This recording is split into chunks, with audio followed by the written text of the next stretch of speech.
Salut! Afin de mieux promouvoir nos podcasts, Mathéus et moi avons décidé de présenter les podcasts francophones et anglophones sous deux bannières différentes.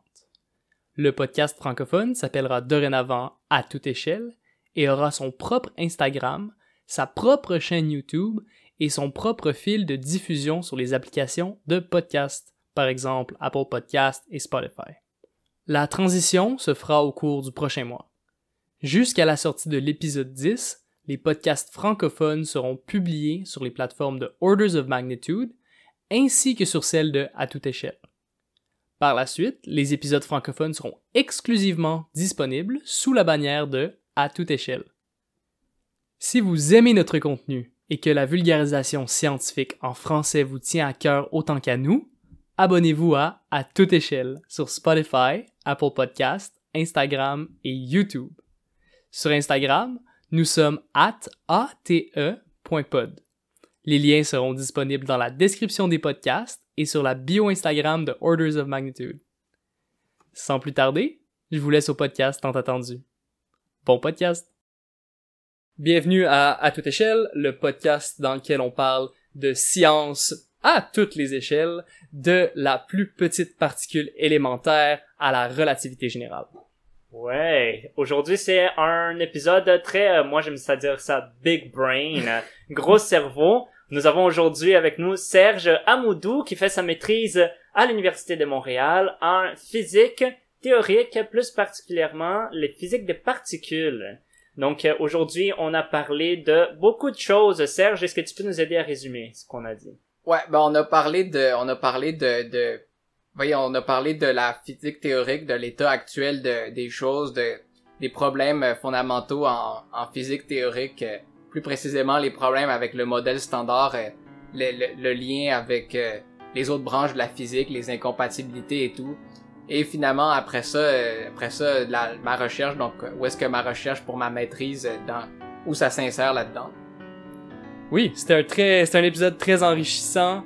On a pris le temps de slow down et d'expliquer les choses en détail et j'ai vraiment trouvé ça intéressant de voir à quel point ce qu'on pense qui est réellement établi en physique fondamentale, il y a plein de petits problèmes qui se cachent à droite à gauche. Bon podcast.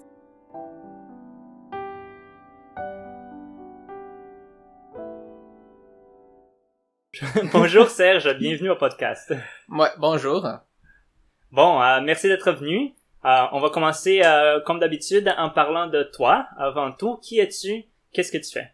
Ouais, alors bon, ben moi je m'appelle Serge Amoudou et en fait, je suis passionné par la physique parce que ce qui m'intéresse vraiment, c'est de comprendre comment la nature fonctionne au niveau le plus fondamental. Donc c'est ça, vraiment la physique décrit le comportement de toute la matière essentiellement.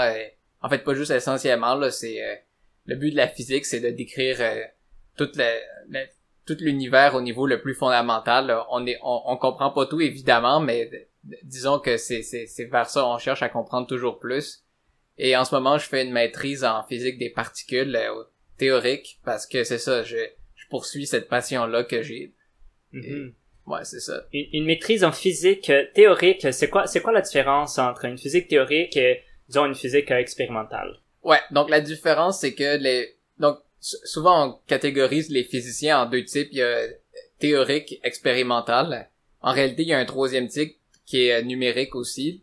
Mais en tout cas, la distinction c'est qu'un théoricien, c'est quelqu'un qui fait du travail, donc je veux dire sur papier entre guillemets parce que de nos jours, ça se fait en fait ça se fait surtout avec la programmation des ordinateurs, pas juste avec ça là, mais ce que je veux dire, c'est que le travail d'un théoricien, c'est vraiment de comprendre à partir des principes, de faire des prédictions c'est ça, de faire des prédictions sur des phénomènes, des lois de la nature, des ci, des ça. Parce qu'on a un modèle standard en physique présentement, ouais. Et il y a des petites failles ici et là ou des questions qui restent, puis toi ton but c'est d'aller creuser dans les mathématiques de ce modèle standard-là pour mieux le comprendre. Ouais, ben c'est ça. En fait, ça c'est ma recherche en physique des particules, ouais. Mais disons que en physique en général, physique fondamentale générale. Ouais, que ce soit en particules ou n'importe quoi, il y a toujours des théoriciens, donc des gens qui comme je disais, qui essayent de faire des prédictions. Donc, c'est vraiment au niveau mathématique conceptuel, si je peux dire, Ouais. en se basant sur les principes qu'on connaît de la physique, donc de faire des prédictions. Et ça, c'est le contraste avec les physiciens plus expérimentalistes, donc eux qui vont faire des expériences pour tester des hypothèses, donc faire des mesures de différentes propriétés physiques de la matière, des différentes particules. Et puis ben, la troisième classe le troisième type de physicien entre guillemets en fait dont souvent on oublie de parler, mais c'est physicien numérique. Ça, c'est quelqu'un qui va faire des simulations en utilisant de la programmation parce qu'il y a plein de systèmes physiques qui sont beaucoup trop complexes pour être résolus résolus papier crayon. Donc même un théoricien, comme je disais, qu'on utilise de la programmation, mais c'est pas je veux dire on utilise de la programmation pour nous aider dans nos calculs, alors qu'un physicien numérique va faire des modèles vraiment avec de la Va programmation. vraiment essayer de simuler le monde tel qu'il est dans l'ordinateur de manière super précise en utilisant les choses qui ont déjà été établies par les théoriciens et les praticiens. Ouais, ben c'est ça. Si tu sais comment un système fonctionne, mais que ton système est trop compliqué pour être résolu à la main, là, tu peux faire une simulation numérique. Tu peux juste coder ça dans un ordinateur, puis c'est ça. C'est fou, ça. Ouais. Je pense un peu aux jeux vidéo quand tu parles de ça, là, les technologies de comme ray tracing, là, de la lumière qui se rend sur un petit oui, ben un corps d'eau, et là tu peux voir les choses reflétées, et c'est réellement la physique qui a été simulée. Non, mais tout à fait. Puis ça, ce que tu mentionnes, c'est que il y a des physiciens qui sont embauchés, entre autres.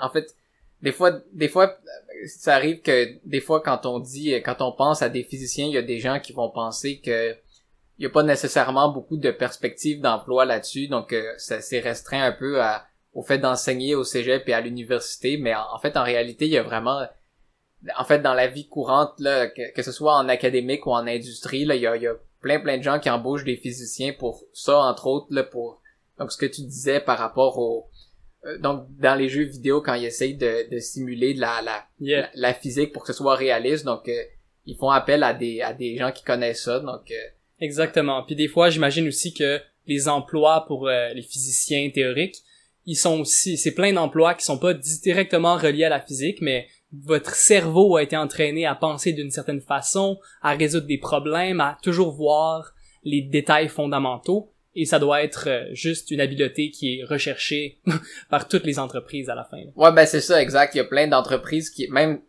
embauchent des physiciens aussi, même si c'est pas directement pour appliquer des principes de physique, mais des fois aussi pour utiliser les capacités d'analyse, parce que quand tu fais des études en physique, tu développes une certaine méthode de travail, et donc ça, c'est indéniablement, je veux dire, ça aide à réfléchir à plein de sortes de problèmes, et ouais, c'est ça. C'est des compétences transversales, quoi. Ouais.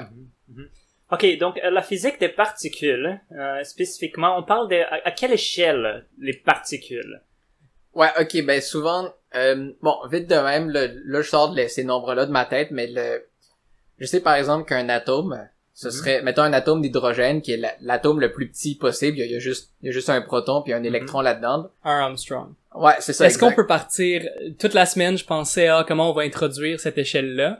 Puis j'ai une façon rapide de le faire. Est-ce que tu peux me donner, puis après tu vas pouvoir, je vais me rendre jusqu'au nanomètre, puis une fois qu'on est au nanomètre, je vais te laisser partir. Ouais, ouais, c'est ça, vas-y. Donc imaginez un mètre. Un mètre, c'est environ la taille d'un enfant de 5 ans.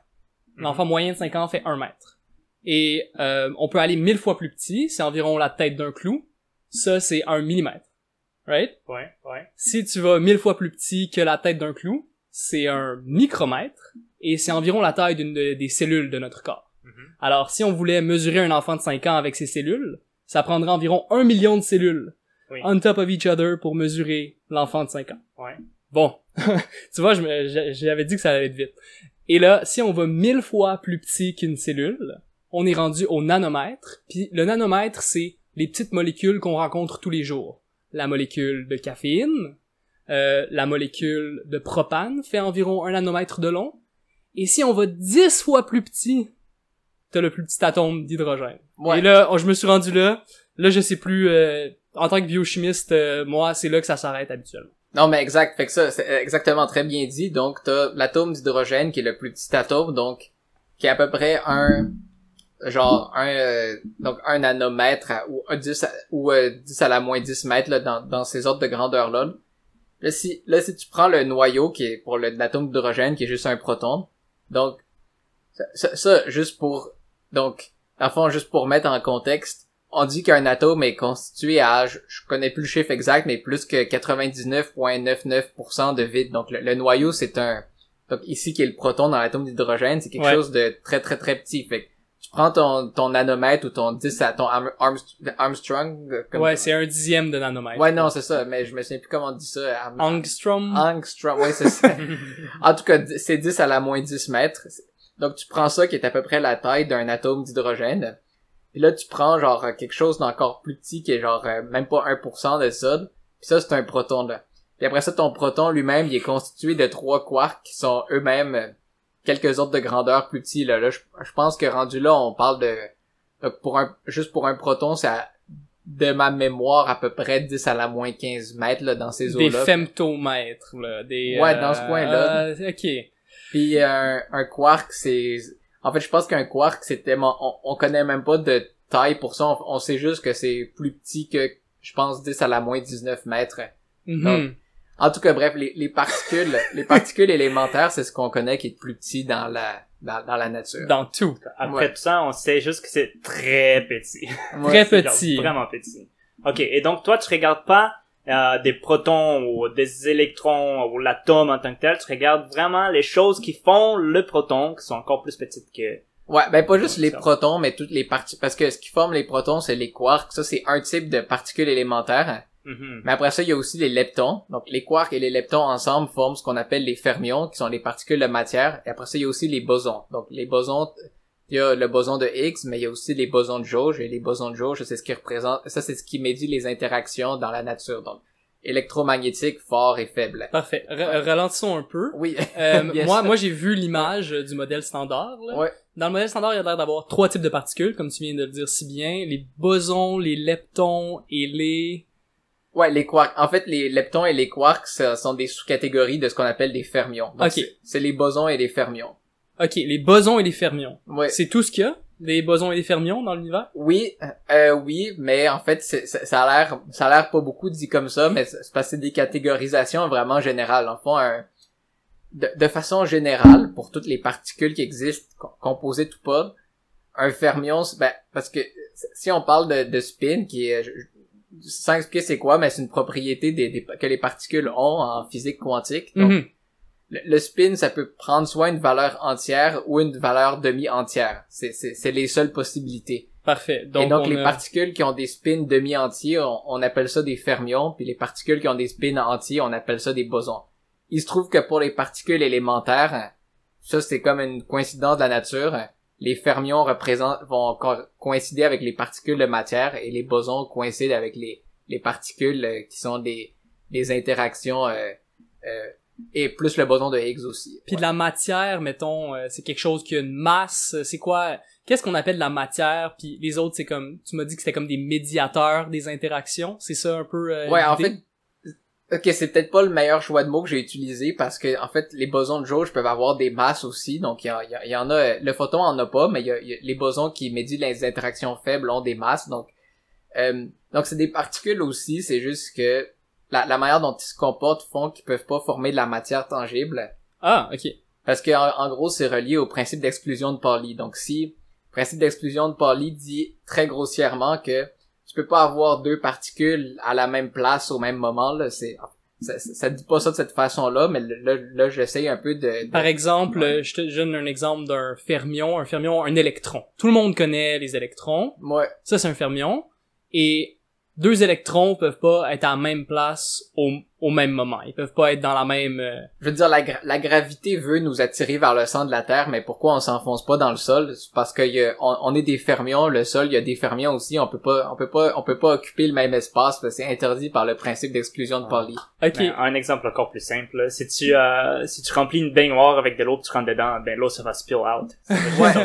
Non, c'est ça, exact, c'est... Ouais. Mais les bosons, ils ils obéissent pas à ce principe-là. Donc, par exemple, les photons, tu peux en mettre autant que tu veux. Tu sais, par exemple, les lasers, là, c'est de la lumière excessivement concentrée, là. Donc, les lasers, en principe, ça peut être aussi fort que tu veux, là. Il y a pas de, en fait, il y a pas de limite imposée par ça, par le principe d'exclusion de Pauli. Fait que s'il y avait une piscine de fermions, comme des photons, par exemple. De bosons, tu veux dire? Ouais, de bosons. S'il y avait une Ouais. piscine de bosons et que moi aussi j'étais fait de bosons, je pourrais sauter dans la piscine et il y aurait pas de problème. La piscine deviendrait juste un petit peu plus dense, mais Ouais. je tasserais rien, là. En fait, ce sautant qui se dedans. passerait, c'est si toute la matière était faite de bosons, la Terre, il y aurait plus rien il y aurait plus rien qui empêcherait la Terre de s'effondrer en un trou noir, puis mais c'est ça qui se passerait. Ah, je suis allé trop loin dans l'analogie, là. Mais oui, si c'est juste ta piscine, puis Si pas c'est le- juste ma piscine. Ben là, en effet, oui. En fait, tu t'effondrerais au fond ouais, c'est ça, de la piscine. Fait que c'est... Ouais. Ok, ben on a déjà établi quelque chose de quand même intéressant. D'un côté, t'as les bosons. De l'autre côté, t'as les fermions. Les fermions sont la matière. Et les bosons sont... Est-ce que je peux dire médiateurs? Ouais, qui médit... En fait, ça, c'est le boson... Il y a deux types de bosons. Il y a le boson de Higgs et les bosons de jauge. Les bosons de jauge, c'est eux qui médient les forces de la nature, donc électromagnétique, force forte, force faible. Ok. Puis là, j'ai pas mentionné la gravité, puis Ah. ça j'ai fait exprès parce que la gravité n'est pas expliquée par le modèle standard. Mais Donc, n'en parlons pas aujourd'hui, peut-être. Mais bref, on parle de tout à l'infiniment petit et aussi tout ce qui nous permet de ne pas tomber au centre de la Terre. ben non, mais c'est ça. Puis en fait, là, juste une précision rapide, t'as dit que les fermions sont correspondent à la matière. En fait, ça c'est pour les particules élémentaires qui puis que les bosons correspondent à la en fait là je dis que c'est pas la matière, mais techniquement c'est plus compliqué que ça là, mais mais en tout cas ça c'est pour cette analogie là, c'est pour les particules fondamentales, les particules élémentaires, parce que si tu combines deux fermions ensemble, le résultat va également être de la matière, mais ça va devenir un boson, parce que quand tu combines deux fermions, ça donne un boson. Parce que la propriété que t'as dit tantôt, les bosons ont un spin de 1, 2, 3 ou 4, par exemple. Ouais. Et les fermions ont un spin de 1/2, 3/2, 5/2, nanana. C'est exactement ça. Et là, si tu combines deux fermions, ouais. qui ont 1/2 chacun, ouais. là, tout d'un coup, c'est rendu un boson. Oui, exact. Puis Ok. c'est ça. Puis c'est en fait la manière dont les spins peuvent se combiner, c'est bon, c'est pas exactement une addition, c'est-à-dire que si t'as deux fermions du spin 1/2, ça donne un boson qui peut avoir soit un spin 1/2, soit un spin 0. Il y a des règles pour. Mais oui, c'est exactement ça l'idée. Ok. L'idée, c'est qu'on est dans le modèle standard de particules. On a des particules fondamentales que là, on pense qu'on pourra jamais diviser ces particules-là. Et à l'aide des particules fondamentales, on peut les combiner pour faire des particules composites. Ouais. Qui peuvent également être caractérisées comme étant des bosons ou des fermions, mais c'est pas des bosons ou des fermions fondamentaux. Là. C'est des composites. Ça. Exact. Et puis, en fait, je dirais juste que c'est pas parce qu'on pense qu'on trouvera jamais quoi que ce soit de plus petit, mais c'est juste parce que actuellement c'est ce qu'on connaît que de plus petit. Par exemple, quand on a découvert les atomes, on pensait que c'était ça qui était le plus petit. Là, présentement, on pense que c'est les fermions, bosons, les quarks, leptons, tout ça, là, mais peut-être qu'à un moment donné, on va découvrir quelque chose de plus petit que ça. Là. Ouais, quelqu'un m'a déjà dit que à propos des atomes, we jumped the gun. On a dit insécable, on l'a trouvé, puis là tout d'un coup non. L'atome, le mot grec, je pense atos, quelque chose de même qui veut dire insécable, donc oui, c'est ça. Impossible à mettre un ciseau, impossible de briser, ouais. Ouais, ce qui est pas vrai, mais c'est ça. Je suis tellement gars de bio, là. C'est tellement du nouveau. J'ai jamais entendu le mot boson, fermion. Pour moi, c'est proton. Fini là. Proton. Donc là, on regarde les fermions, juste pour être certain que j'ai bien compris, là. Les fermions, c'est ça que fait les protons. Et des bosons, c'est de quoi dans l'univers qui fait la médiation des forces entre les protons? Ouais, par exemple, le photon, c'est un exemple de boson. Donc, le photon, c'est ce qui médit la force électromagnétique. C'est également ça qui constitue la lumière. Mm-hmm. Mais là, t'as d'autres types de bosons. Par exemple, les gluons qui médient les interactions fortes. Mm-hmm. Et il y a les bosons Z et W qui médient les interactions faibles. Donc, tout ce qu'on voit dans l'univers, à part la gravité, tout ce qu'on voit qui arrive, là, c'est dû à des bosons qui s'échangent des fermions, basically. Non, c'est le contraire, des fermions. Des fermions qui s'échangent des bosons.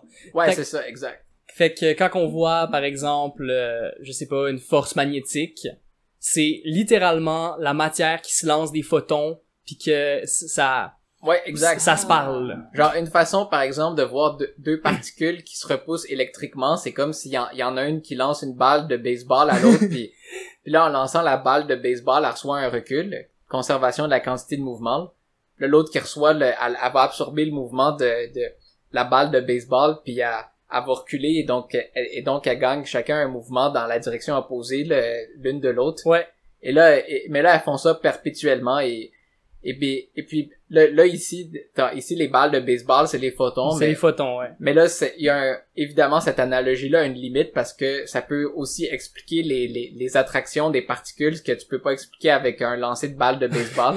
C'est une balle de baseball que quand la personne l'attrape, elle est magiquement attirée vers toi, c'est ça? Ouais, c'est ça. C'est pour ça que l'analogie a ses limites, mais c'est ça l'idée derrière. Fait que c'est très cool. Ça veut dire que les photons transportent la quantité de mouvement, donc le momentum en anglais, là, qui va être la différence entre les deux, genre entre l'état initial et l'état final, et va être transporté par le boson médiateur. Wow. Puis des photons, c'est de la lumière aussi. Donc, Est-ce que toute la lumière que je vois dans la pièce ici, elle est due à de la matière quelque part qui a pitché une balle de baseball? Ah ben la lumière c'est une onde électromagnétique. Donc si tu fais osciller si tu fais accélérer une particule chargée, ça va créer une oscillation dans le champ électromagnétique qui se traduit par une onde. Mais c'est des photons. Cette onde-là, c'est comme c'est des photons. Ouais, c'est ça, c'est des photons. Ça peut être des photons visibles, mais ça peut être aussi en dehors du spectre visible, parce que le spectre électromagnétique, ouais. C'est ça. Mm-hmm. OK, donc on vient de dire plein de mots qui semblent être des mots inventés, comme si je sais pas, disons, un scientifique fou était dans sa chambre en train d'écrire plein de choses et de faire des calculs. Comment qu'on sait toutes ces choses-là? Comment qu'on sait qu'il y a des bosons et des fermions si on les voit même pas? On peut mesurer leurs effets indirectement, là. Je connais pas tous les détails des développements, mais je sais en gros, dans le début donc déjà pour les photons, je vais donner l'exemple des photons, là, par exemple. C'est Einstein, ça, hein? Oui, Einstein, mais en fait, Einstein a contribué à ça, mais c'était pas je dirais le principal contributeur de ça, là. À fond, il y avait un problème. En fait, on pouvait expliquer le rayonnement électromagnétique entre autres, en utilisant la physique classique, donc la physique qui a été développée dans le 18e siècle, Newton. 19e siècle, Newton, Maxwell, donc Newton pour la mécanique, Maxwell pour l'électromagnétisme. Ouais. Et là, ce qu'on se rendait compte, c'est que, en fait, on se rendait compte qu'il y avait un petit problème. Donc, si tu voulais calculer par exemple, donc, en fait, on sait que chaque objet qui a pas une température du zéro absolu va émettre un rayonnement électromagnétique. Donc moi, présentement, j'étais à 37 degrés Celsius, qui est comme 300 Kelvin. Ouais, puis j'émets des ondes électromagnétiques. C'est ça, mais on les voit pas parce que c'est infrarouge. Donc je suis pas assez chaud. Si j'étais plus chaud, à un moment donné, on verrait ça. Faudrait que je te réchauffe à genre 500 degrés Celsius pour qu'on commence à voir la lumière. Pars le four.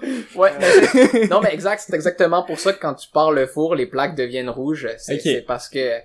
Mais en tout cas, pour revenir il y avait le problème du fait que il y avait la radiation des corps. On pouvait calculer ça spécifiquement en utilisant la physique classique, et on obtenait que la quantité d'énergie irradiée par n'importe quel objet, c'était infini. Là, ça c'est un petit problème, là. Fait que, tu sais, et donc, Max Planck s'est rendu compte qu'on pouvait résoudre ce problème-là si on postulait que la lumière était pas émise continuellement, mais venait en petits paquets discrets indivisibles. Et ça, ce qu'a appelé des quanta genre initialement, puis qu'aujourd'hui on connaît sous le nom de photons. Mais Max Planck lui-même était pas convaincu par cette idée-là, c'est juste qu'il rendait compte que ça marchait, puis en fait ça c'est entre autres, ça c'est une des bases de la mécanique quantique. Donc ça c'est un exemple. Donc pour répondre à ta question, là, il y a plein d'autres exemples de problèmes comme ça qui ont été résolus en développant les différents éléments de la physique des particules. Donc au début des années 1900, on se rend compte qu'on peut résoudre un problème en postulant ok, la lumière vient en petit paquet. Ouais. Puis en faisant ça, on a créé la première particule qui allait être dans le modèle standard plus tard. Puis là, l'électron s'est rajouté plus tard, j'imagine. Puis tranquillement, pièce par pièce, problème par problème, on a rajouté des particules qu'on Ben, pouvait expliquer. l'électron a été, je pense, dans les années 20 ou 30, là, je sais plus exactement, là, fait que c'est relativement récent, là, mais peut-être avant ça, là, je sais plus exactement, là, mais c'est... Ok, mais si je comprends bien, donc, la façon ou la raison de pourquoi on sait tout ça, c'est parce que si on fait les maths avec ces assumptions-là, ça fonctionne. Ouais. Et quand on a les maths, puis ça fonctionne, puis ça agit de la même façon qu'on voit l'univers agir. Exact. Donc on doit se dire, ben, ça doit être vrai, là. Puis c'est pas juste que ça réglait des problèmes qu'on avait à l'époque, c'est que ces mêmes maths-là, donc essentiellement ici la physique quantique, est capable de faire des prédictions de choses qui ont jamais été observées dans l'univers. Donc on est capable de dire si on observait ça, il devrait se passer ça, puis des choses que la mécanique classique dirait non, c'est absurde qu'il se passe ça. Et puis quand on observe ce qui se passe, on observe qu'il se produit effectivement ce qui est prédit par la mécanique quantique.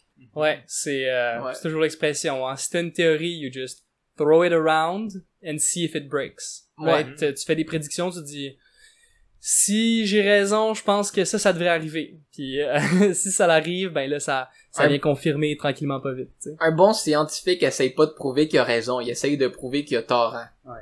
Puis s'il réussit pas à prouver qu'il a tort pendant suffisamment longtemps, c'est là qu'on commence à accorder du crédit à son hypothèse, puis que c'est là que ça devient une théorie après ça.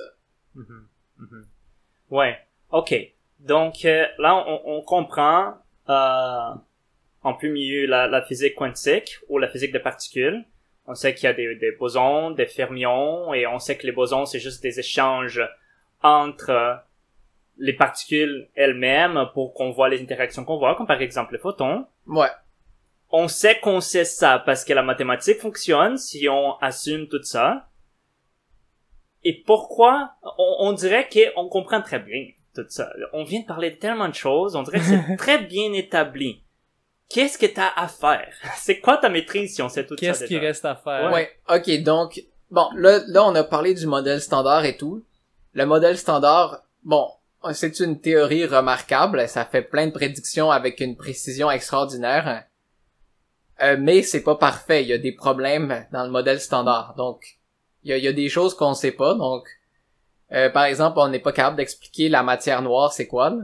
Tu sais, je veux dire, ça c'est une observation astrophysique, là, il y a plus de matière dans les galaxies que ce que, je veux dire, pour maintenir les galaxies ensemble gravitationnellement, on observe qu'il y a plus de matière que ce qui devrait y avoir pour, ah non, c'est pas ça, il y a pas assez de matière par rapport à ce qu'il devrait y avoir, étant donné ce qu'on observe avec leur taux de rotation, parce que sinon les galaxies feraient juste se séparer à cause de l'effet centrifuge. Ok, donc on regarde les galaxies au loin, on check la quantité de matière qu'il y a dedans, puis on est comme cette galaxie-là pèse environ X. Puis là on se dit pour que la galaxie reste ensemble avec la gravité, ça prendrait 10X. Ouais, c'est ça. Puis là on est comme est-ce qu'on a mal mesuré, qu'est-ce qui se passe, puis qu'est-ce qu'on fait en réponse à ça? Ben c'est ça, c'est ce qu'on appelle la matière noire. Hein. OK. Et puis moi je fais pas ma maîtrise là-dessus, mais je l'ai mentionné parce que ça c'est un exemple de chose que le modèle standard existe pas. Donc la matière noire, c'est juste le nom qu'on donne à cette partie-là manquante de masse dans l'univers, donc dans les galaxies et tout. Le modèle standard explique pas c'est quoi. Il y a d'autres problèmes aussi au modèle standard, par exemple. Il explique, donc, il y a des particules qu'on appelle des neutrinos, ça c'est des particules fondamentales. Le modèle standard prédit que c'est un fermion, ça? Ouais, c'est un fermion, exact. C'est, le modèle standard prédit que il devrait y avoir aucune masse. On a découvert relativement récemment, d'ailleurs, le prix Nobel de 2015 a été gagné en lien avec ça, mais on a découvert que les neutrinos ont une masse. Donc ça, expérimentalement, comme je disais, prix Nobel 2015 qui a été donné là-dessus. Est-ce que ça, c'est l'expérience, je veux pas trop diverger, mais est-ce que les neutrinos, par exemple, c'était l'expérience qu'on faisait juste avoir des grosses tanks d'eau. Exact, c'est très sous le sol, parce que juste pour arrêter les neutrinos. Donc ils mettent juste plein d'eau pour espérer en arrêter un ou deux. Parce que les neutrinos, ils passent à travers toi à toutes les secondes, parce qu'ils n'interagissent avec rien. Fait que là, ils sont comme si on a assez d'eau À un moment donné, quelque part dans la tank, il y a un neutrino qui va interagir, puis on va pouvoir le détecter, tu sais.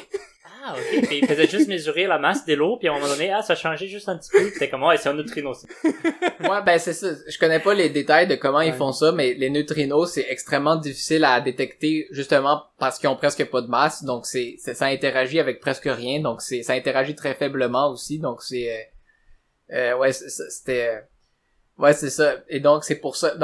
Donc, entre autres, on sait que les neutrinos ont une masse. Le modèle standard prédit que les neutrinos ont pas de masse. Donc, voilà un autre exemple de divergence.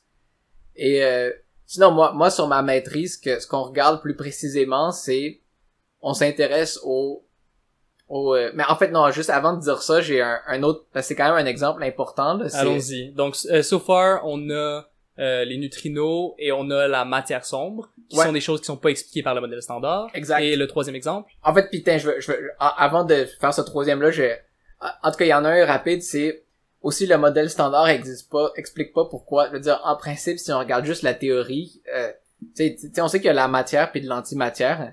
En principe, il y a pas de raison de croire qu'il devrait y avoir plus de matière ou plus d'antimatière dans l'univers. Tu sais, pourquoi c'est pas 50-50? Tu sais, clairement, on vit dans un univers où est-ce qu'il y a la matière est vraiment prédominante par rapport à l'antimatière.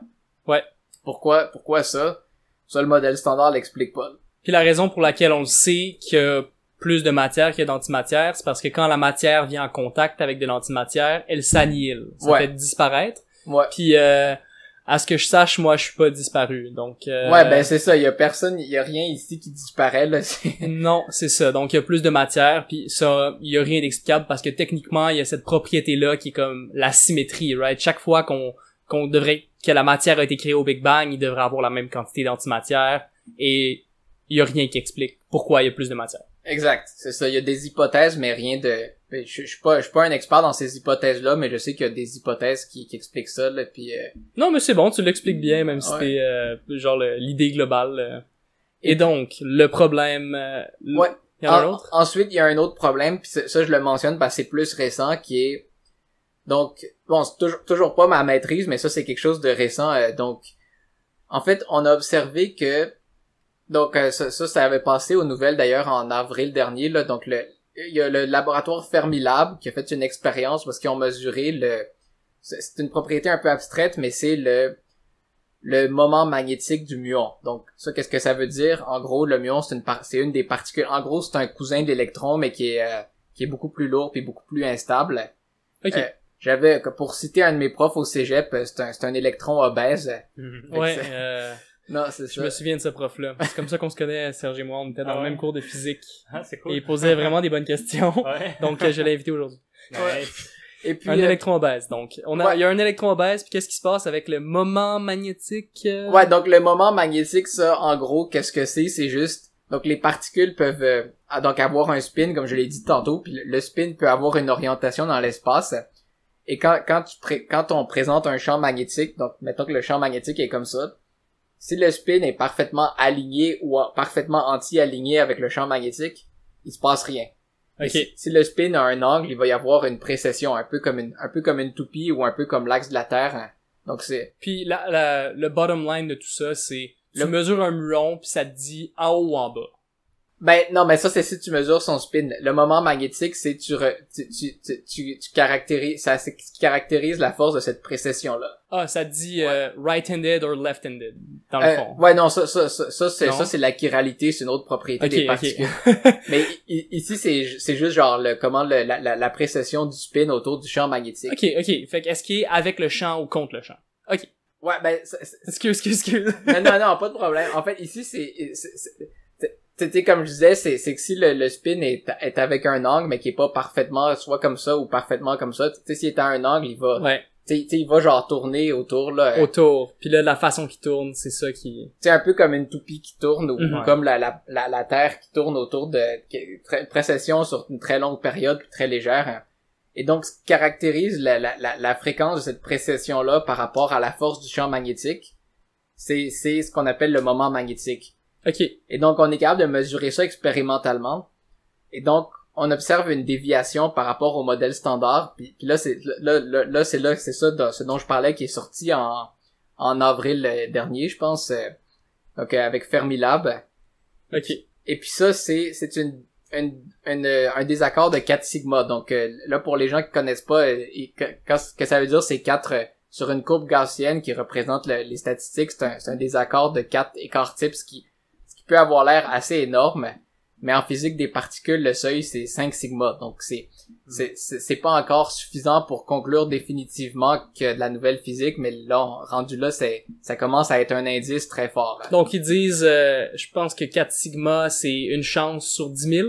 Ouais, une chance. Il y a une chance sur 10 000 que le modèle fonctionne encore, mais il y a quand même 999 chances sur 10 000 que on a de la nouvelle science qui se cache dans la précession des électrons obèses. Ben oui et non, ben en fait oui, t'as raison, et en même temps sauf que ça c'est la production que la mesure qu'on ait, pas la production, la probabilité que ce qu'on ait mesuré se soit produit dans une collision random. Ouais. Sauf que là, ce qu'il faut savoir, c'est que dans les collisionneurs, là où est-ce qu'on fait ce genre de mesures-là en général, des collisions, on en fait plein.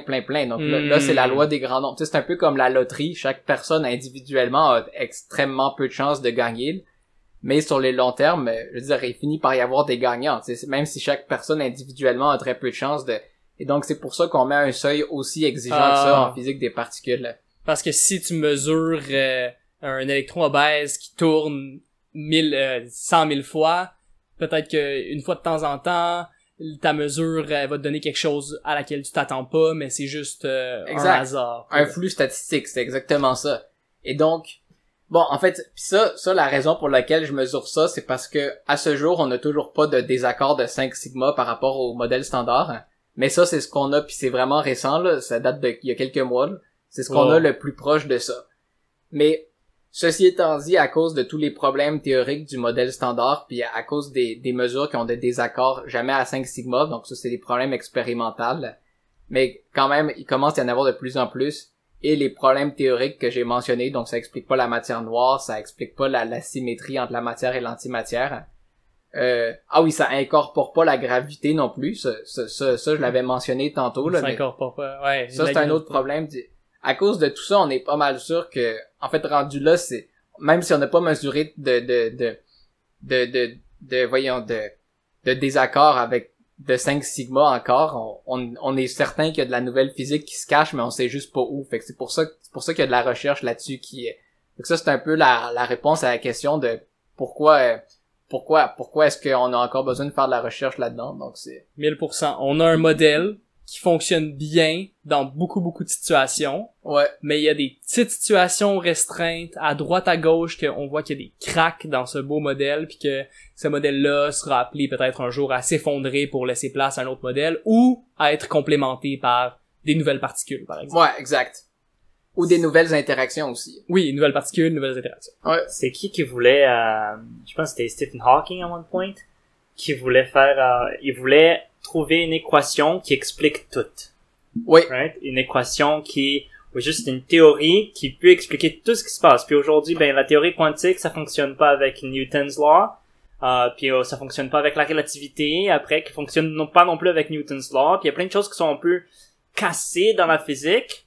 Puis dans le fond, toi, t'es en train d'aider à unifier toutes les théories ensemble, ou trouver les petites gaps ici et là qui nous empêchent de vraiment avoir une seule façon d'expliquer comment l'univers fonctionne. Oui, c'est ça. Puis en fait, essentiellement c'est ça. Puis pas juste moi, mais il y a plein de théoriciens. En fait, les théoriciens en physique partout sur la planète qui travaillent là-dessus, chacun avec sa recherche contribue à sa matière.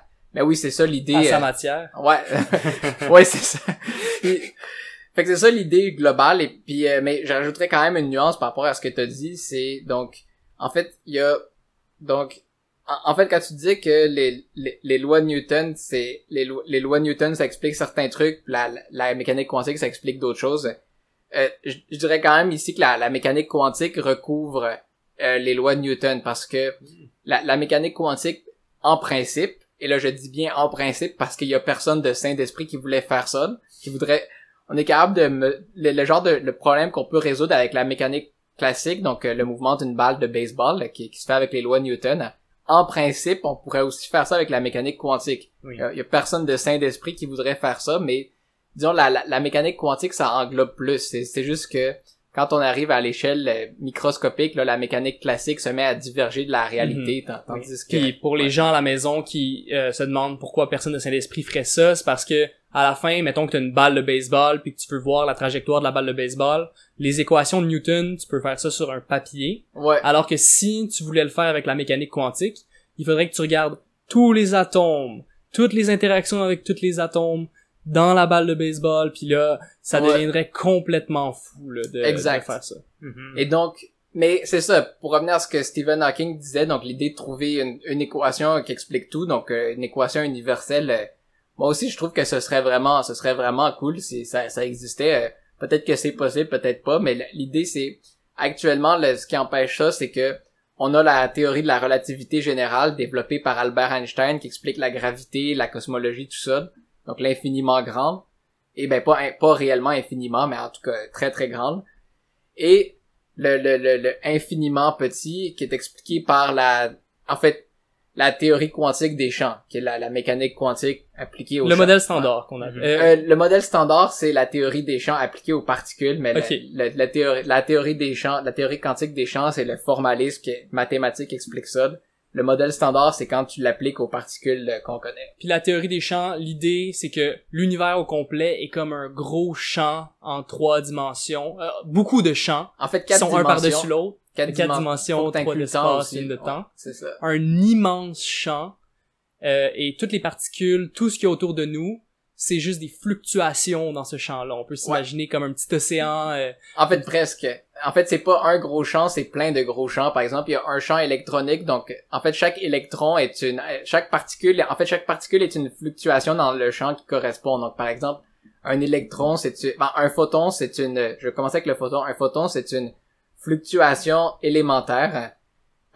Le mot fluctuation élémentaire peut-être mélangeant, mais c'est parce que la mécanique quantique prédit que comme on disait tantôt, que les trucs viennent en paquets discrets, là, un peu comme la matière vient. Bon, évidemment que les atomes sont pas les unités fondamentales, là, mais dans le temps d'Aristote, on pensait que la matière était infiniment divisible.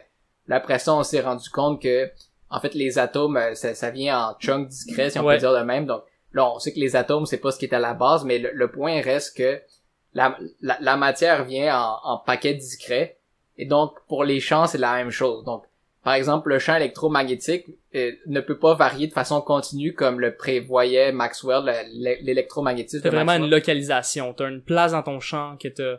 C'est pas une question de localisation, c'est que t'as genre des quantités d'énergie, des quantités d'énergie, des paquets d'énergie qui sont discrets. permis. Et ça c'est les photons. Donc ces excitations élémentaires là pour le champ électromagnétique, c'est les photons. De la même façon, les électrons, c'est des excitations élémentaires dans un champ plus abstrait qu'on appelle le champ électronique. Okay. Et en fait, dans le fond, chaque particule est une excitation élémentaire dans son champ. Ça c'est en gros la théorie quantique des champs. C'est complètement de ma faute qu'on s'est égaré comme ça, mais c'est cool de savoir que d'un côté, on a cette théorie des champs-là, que c'est ça, comme tu viens d'expliquer, on a des champs partout dans l'univers, puis c'est des excitations discrètes et non continues dans ces champs-là. Puis de l'autre côté, on a la théorie d'Einstein, et ces deux théories-là, on essaie de les marier, on essaie de faire en sorte qu'ils s'accordent, et non. En fait. Mais on s'est pas égaré, là, c'est relié à la recherche de nouvelles physiques, donc c'est... ouais, absolument. C'est pile poil dans le sujet, là, donc c'est... Mais oui, c'est ça, exact, c'est la mécanique quantique et en fait, la théorie des champs quantiques, plutôt, là, et la relativité générale ne sont pas compatibles entre elles. Et donc, en fait, Einstein lui-même, pendant les 30 dernières années de sa vie, là, je pense qu'il a travaillé à essayer de résoudre ce problème-là, mais il a pas réussi, puis c'est encore un problème ouvert aujourd'hui, là. Il y a des théoriciens partout dans le monde qui essayent qui travaillent là-dessus, là. Donc c'est... Ouais, parce qu'il y a comme, de ce que j'en comprends, il y a un champ pour tout. Il y a le champ électronique pour les électrons, mais il y a pas le champ gravitonique pour les gravitons, là. C'est ça le problème. Actuellement, on a un champ gravitationnel qui est décrit par, qui est décrit en gros par la déformation de l'espace-temps. Là, ça, c'est la théorie de la relativité générale. Et à ce qu'on sache, la théorie de la relativité générale fonctionne dans le continu. Donc, il y a pas genre des paquets discrets, mais peut-être que si on allait à une échelle vraiment petite, on se rendrait compte que en fait la gravité est quantifiée aussi, ou peut-être pas, là. Mais pour l'instant, là, on est comme on le sait pas. incompatible, ou on le sait pas, ou il y a pas de façon de le savoir En avec fait, nos moyens techniques. Il y a des gens qui ont essayé d'appliquer les règles de la théorie des champs quantiques pour quantifier la gravité, pour voir que si on appliquait les mêmes règles qui fonctionnent très bien pour les autres forces, puis là ils obtiennent des résultats absurdes. Donc quand tu essayes de renormaliser la gravité, la renormalisation c'est assez compliqué là, mais en gros c'est une procédure qui se passe en théorie des champs quand on essaye de quantifier des champs là, il y a des infinis qui apparaissent, mais on peut les gérer avec une procédure qu'on appelle la renormalisation. Ok. Quand on essaye de faire ça avec la gravité, on obtient des résultats infinis, peu Quand importe même. qu'est-ce qu'on fait. Peu importe qu'est-ce qu'on fait, on obtient ça. Fait que ça, c'est... Ouais. Fait que, ouais, c'est quand même un problème. Ouais. Un gros problème, on va le dire. Ça sonne très compliqué à régler. On a de la chance d'avoir des gens avec des gros cerveaux comme toi pour venir et, tu sais, régler ces problèmes pour qu'au futur on puisse avancer encore plus avec les technologies en comprenant l'univers. Parfait. Donc, il nous reste quelques minutes, puis j'aimerais vraiment ça pouvoir essayer de comprendre ta recherche à toi Ouais. sur les maisons. Bon, c'est ça. Donc, quand je parlais tantôt des accords entre donc, moi, je suis pas encore rendu à travailler sur l'unification avec la relativité générale, mais j'aimerais ça travailler dans une équipe qui travaille là-dessus plus tard, mais là, pour l'instant, je suis à ma maîtrise, donc, et là, ce qu'on fait, c'est, donc, on observe des maisons B, et donc, les maisons B, qu'est-ce que c'est? Bon, déjà, qu'est-ce que c'est qu'un maison? Donc, un maison, c'est une particule c'est pas une particule élémentaire, c'est une particule composite qui est constituée de quarks et d'un antiquark. Et comme les deux, c'est des fermions, le maison de façon composite va être un boson, puis Parce que deux fermions, le quark, il y a un spin de 1/2, comme on a dit tantôt, c'est un fermion. L'antiquark a un spin de 1/2 aussi. Ouais. Fait que ça finit par être 1 ou 0. Là. Ouais, et exactement, c'est exactement ça, et dans le cas d'un maison, c'est spin 0. Quoique non, il y a aussi ce qu'on appelle des maisons vecteurs, ça a le spin 1. Ok, fait qu'un maison B, par exemple, celui que t'étudies, spin de 0, là. Fait que c'est un boson. En fait, il y a des maisons B pseudo-scalaires, spin 0. Ok. Maison B vecteur, spin 1, fait que Point is, c'est un boson. Mais oui, en tout cas, bref. Et donc, ces particules-là, quand on observe leur désintégration, on est capable de mesurer des observables liés à ça. Donc, par exemple, ce qu'on appelle le rapport d'embranchement qui est relié à la fréquence d'une désintégration. Qu'est-ce qu'une désintégration?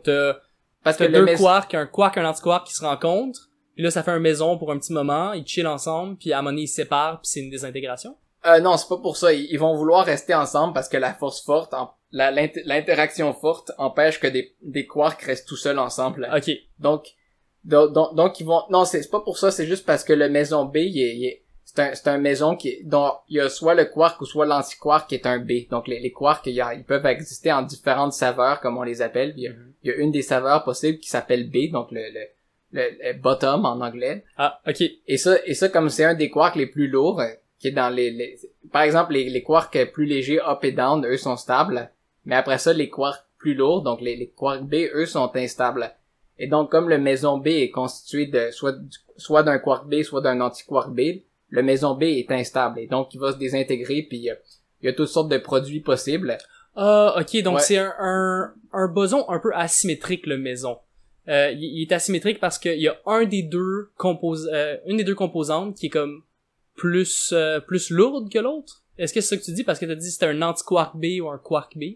Oui, c'est ça. Mais oui, il y en a un qui est plus lourde que d'autres, mais disons ici, le point, c'est plus que, genre, le quark B va se désintégrer en un quark plus léger. Et donc ça, globalement, ce que ça veut dire, c'est que le maison se désintègre en un maison plus léger. Ok. Et en fait, ce qui se passe, c'est ça peut faire toutes sortes de produits, et on peut mesurer toutes sortes de quantités mesurables reliées à ça. Par exemple, ce qu'on appelle le rapport d'embranchement, qui est relié à la fréquence à laquelle cette désintégration-là se produit. Et quand on mesure ça, on observe des désintégrations par rapport au modèle standard. Hein. Donc, on observe des désaccords. Des disparités ou... Ouais. Puis les désaccords sont de 2 à 3 sigma. Donc on est loin du seuil 5 sigma, comme je parlais tantôt, qui est nécessaire. On n'est même pas à 4 sigma de l'expérience muon G-2, là, qui avait mesuré dans le moment magnétique du muon un désaccord de 4 sigma avec la précision du modèle standard. On est juste à 2-3 sigma, mais ça nous indique quand même de chercher de la nouvelle physique là-dedans. Donc, c'est ça qu'on fait. Et puis, 2-3 sigma, c'est une chance sur 1000 environ, ça, que... non, je pense que c'est une chance sur 100, là, dans ce coin-là, là. Ok. Non, c'est ça, mais c'est vraiment pas tant que ça, là, mais c'est juste que, c'est juste que ça nous donne un indice de, on fait de la recherche, là. Peut-être qu'on va avoir des résultats, peut-être qu'on en aura pas, là. Et, la force qu'on fait, c'est qu'on recherche, ce qu'on fait, c'est qu'on pose, c'est quoi les formes, toutes les possibilités. Donc, on suppose qu'il y a une nouvelle interaction qui serait pas dans le modèle standard, hein. Et on dit c'est quoi toutes les formes possibles que cette nouvelle interaction-là peut prendre. Donc, il y en a un nombre qui est pas infini, là, qui est même quand même pas si grand que ça. Et donc, on a des coefficients pour chaque terme qui apparaît. Chaque terme représente une nouvelle interaction. Et donc, ce qu'on fait, c'est qu'on essaie de les faire fitter avec les données expérimentales. Donc, ça, on utilise la programmation pour faire ça. Donc, comme je mentionnais au début, là, que les physiciens théoriciens, on utilise la programmation pour nous aider des fois, là. Parfait. Donc là, on essaye de trouver c'est quoi les valeurs des coefficients qui fit le mieux avec les données qu'on a, qui présentent des désaccords avec le modèle standard. Donc ça nous permet un peu de caractériser c'est quoi les forces de la nouvelle physique, si on veut. Si la nouvelle physique est présente dans ces désintégrations-là. Parfait. J'ai compris the gist of it, mais j'aimerais que Mathéus essaie de résumer ça, puis que tu puisses corriger les petites choses parce que moi j'ai pas. Est-ce que tu veux que je fasse le résumé? Que j'essaie? Ouais, on peut essayer parce que c'est je vais pas mentir, c'est quand même très complexe comme c'est sujet. vraiment complexe. On est juste des biologistes ici, mais je pense que essaye. Je vais essayer juste pour être certain que j'ai bien compris. Ça va être bien parce que les publics ils sont sûrement dans la même chaise que moi en ce moment. Si j'ai bien compris ta recherche donc, c'est que tu regardes des bosons. Des bosons, c'est un ensemble de deux quarks. Des maisons, non? Des maisons, excuse-moi. Des maisons, c'est un ensemble de deux quarks, et ça peut être un spin 0. En maison, c'est un spin 0. Donc, c'est un quartz de... Ou ça peut être spin 1 aussi. OK. Ouais. Ça peut être ou spin 1 ou spin 0. Ouais. Ils sont un ensemble de quarks qui sont des spins 1,5. Et il y a un quartz qui peut avoir un spin négatif. Et il est plus lourd. Et quand il y a un spin négatif, il peut il peut genre, I don't know, radiate et devenir un spin positif. Et t'es en train de regarder ça quand dans un maison, il désintègre en un spin positif. True spin positif. C'est pas relié au spin, mais oui, c'est exactement ce que t'as dit avec les désintégrations, mais c'est pas relié au spin, c'est juste relié au fait que les particules sont très lourdes et donc très instables. Ouais. Ok. Et ça n'est pas expliqué par la physique qu'on a aujourd'hui. En fonction des mesures que vous avez. C'est ça, c'est juste que on a des mesures pour, par exemple, les fréquences de ces désintégrations-là. Et ce qu'on observe, il y a un désaccord avec ce qu'on prédit selon le modèle. Parce que selon le modèle standard, on est capable de mesurer, de prédire telle désintégration devrait se produire à telle fréquence. En termes de temps, là, à toutes les 5 secondes, on devrait en avoir une, mais nous, on voit quelque chose de différent, exact. Et donc, il y a un désaccord, donc, statistiquement de 2-3 sigma pour ces mesures-là. Ah. Et donc, c'est pour ça qu'on pose des termes qui représenteraient des nouvelles physiques pour expliquer la nouvelle physique pour expliquer, il y aurait de la nouvelle physique peut-être ou peut-être pas, parce que encore une fois, c'est juste un désaccord de 2-3 sigma, donc ça pourrait aussi bien être du hasard rendu là, mais vous vous dites, ok, là, si ça se désintègre à toutes les 5 secondes d'habitude, puis là on voit ça a l'air de se désintégrer à toutes les 4.5 peut-être, quelque chose comme ça, on n'est pas trop sûr. Pour expliquer cette différence-là de une demi-seconde, par exemple, pour la désintégration, on pourrait rajouter telle particule, on pourrait rajouter tel boson, on pourrait rajouter tel fermion, on pourrait... Quel genre de nouvelle physique on parle ici? Ouais, presque. En fait, il y a des gens qui rajoutent des nouvelles particules. Nous, on rajoute pas de nouvelles particules. On rajoute juste des nouvelles interactions entre les particules qui existent déjà. Donc, on garde les mêmes particules. On dit, supposons qu'il y ait des nouvelles interactions. Là, on écrit nos termes mathématiques, puis on dit c'est quoi les formes que ça peut prendre. Puis il existe un nombre qui est quand même restreint parce que ça doit respecter certaines règles et tout là. Puis il y a pas 1000 choses qui peuvent arriver entre deux particules parce que là présentement c'est comme un quark, un antiquark. Tu sais par exemple, faut que ça respecte la conservation de la charge électrique par exemple. Tu sais il y a des règles comme ça qu'il faut qu'on respecte, mais selon ces règles-là, on écrit quand même toutes les possibilités d'interaction qu'il pourrait avoir qui qui existent pas actuellement dans le modèle standard. Ouais. Et pour chacune d'entre elles, on met un certain coefficient qui représenterait la force de chacune de ces contributions-là, si les contributions existent. Et puis après ça, c'est là qu'on voit c'est quoi les valeurs des coefficients qui fit le mieux. Donc autrement dit, c'est quoi les valeurs des forces relatives des différentes nouvelles interactions, si elles existent, qui permettraient d'expliquer le mieux les données.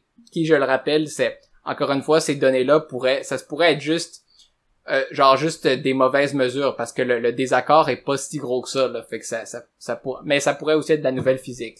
J'ai une question plus personnelle là-dessus. Est-ce que moi je sais, tu sais, on travaille en biochimie, puis à la fin tout interagit avec tout, tu sais. Dans tes cellules, tout est relié à n'importe quel phénomène, peut-être des fois dans une moins grande mesure, mais tu peux toujours écrire quelque chose d'intéressant sur ta molécule d'intérêt. Ouais. Je sens que toi, c'est comme tout ton labo, it's make or break en fonction de si vous réussissez à atteindre les 4 ou 5 sigma, vous allez devoir complètement changer votre recherche, puis vous allez peut-être pas pouvoir écrire un papier. Est-ce que ça te travaille des fois cette idée-là que ça se peut que tu sois juste Bon, nous on n'atteindra pas 5 sigma parce que c'est je veux dire, tu sais, on fait pas de mesures, mais tu sais, je veux dire, on se base sur des mesures qui existent déjà, mais dans le fond, ce qu'on fait, c'est qu'on fait des calculs puis on interprète les implications théoriques. Donc en fait, il y a toujours des choses à dire, même si on trouve je veux dire, tu sais, même si on trouve que les fits sont mauvais là, tu sais, c'est quand même tu sais, si t'as pas de résultat, c'est un résultat en science en quelque sorte. Tu sais, tu peux dire ça a été testé, ça marche pas, comme ça les futurs chercheurs pourront voir ça, il y a déjà du monde qui ont fait ça, ils ont écrit un article là-dessus, il y a rien d'intéressant là, on va aller voir ailleurs. Donc peut-être que en physique, c'est plus acceptable de publier des résultats négatifs, puis c'est pour ça que mais c'est fondamental les résultats négatifs, parce que si on publie pas quand on trouve quelque chose puis qu'en fait il y a rien, ben là il y a des gens qui vont perdre leur temps à chercher au même endroit alors que ça a déjà été fait. Donc c'est une bonne leçon, parce que pour vrai, nous, ça se passe pas comme ça. Alors, en bio, si t'as rien. un biais de la positivité, puis on le sait, comme tous les scientifiques en sciences de la vie, on le sait là que c'est super important de publier un résultat négatif, parce que sinon, quelqu'un dans 10 ans va avoir la même hypothèse que toi, parce que, je veux dire, des fois, il y a des choses qui sont intuitives, va aller regarder, puis va perdre 5 ans également, parce qu'on l'a pas publié, puis c'est un gros problème. Anyway. En fait, on peut voir ça. En fait, là, j'ai parlé de ça comme si c'était une perte de temps. La recherche est super le fun, là, mais ce que je voulais dire, c'est plus, disons qu'on peut consacrer notre temps à de la recherche qui a pas déjà été faite. C'est plus ça que je voulais dire. Non, c'est exact. Ouais, exact. C'est ça que je réitérais. Peut-être que je me suis mal exprimé. Non, mais c'est moi qui a mal choisi mes mots, là. Parfait. Bon, c'est un sujet très intéressant. Encore une fois, très big brain stuff. Si les gens veulent te contacter, Serge, comment qu'ils peuvent te trouver s'ils veulent savoir plus sur ta recherche? Je sais pas, mon email, toujours mon email qui existe, donc c'est j'ai une adresse Montréal, j'ai une adresse Gmail aussi, donc Serge Amoudou à Montréal .ca, ça c'est mon adresse, puis amoudou.serge1@gmail.com. Je veux dire HAMOUDOU, ça c'est mon nom de famille. Après ça, Serge. Et il y a un 1 après, puis c'est ça. Ouais. Parfait. Merci beaucoup, Serge, d'être venu. Tout ça, c'était super intéressant. Écoute, moi, personnellement, j'en aurais pris 2 heures de plus, mais on essaie de garder ça dans un format que tout le monde peut écouter. Mais merci beaucoup d'avoir pris le temps, puis c'était vraiment un plaisir. Ouais, ça me fait plaisir. Merci d'avoir écouté À toute échelle. Si vous avez aimé cet épisode, donnez-nous une note de 5 étoiles sur Apple Podcast et partagez notre projet avec vos amis et votre famille. Si vous avez des questions ou des commentaires, vous pouvez toujours nous contacter sur Instagram via le compte @ate.pod. À toute échelle est un projet réalisé par Philippe Carl et Mathias Schultz. La musique originale est composée et interprétée par Vincent Nélis. On se revoit dans 2 semaines pour le prochain épisode.